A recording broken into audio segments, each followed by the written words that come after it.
টি শার্টটা অনেক দিন ধরেই পরে আছে, এক কালার বলে পরা হয় না। তো আজকে এটার ভিতরে একটু কাজ করব। তো কাজ করার জন্য আমি এখানে যে রংটা নিয়েছি এটা অনেক আগের রং, মানে অনেক বছর আগের রং। তো আমার কাছে এটাই আছে, বাকিগুলো সৌদিতে আমি নিয়ে চলে গেছি।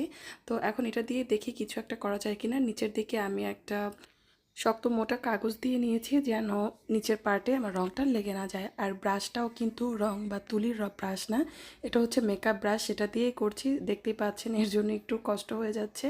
আর যেহেতু আমি রাতে শ্যুটটা করছি তাই আসলে এক্স্যাক্টলি কালার বা আপনাদের হয়তো একটু লাগছে দেখতে।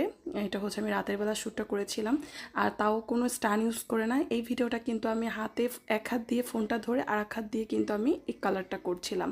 তো অনেক সময় আমরা কিন্তু পিছনের গল্পগুলো জানি না যে আসলে কিভাবে কি করা হয়। ফাইনালি লুকটা কেমন এসেছে দেখুন। আর এটা অবশ্যই ভালোভাবে রোদে শুকিয়ে নিতে হবে, উল্টা পাশে আয়রন করে নেবেন, এতে করে রঙের স্থায়িত্ব অনেক বেশি ভালো হবে।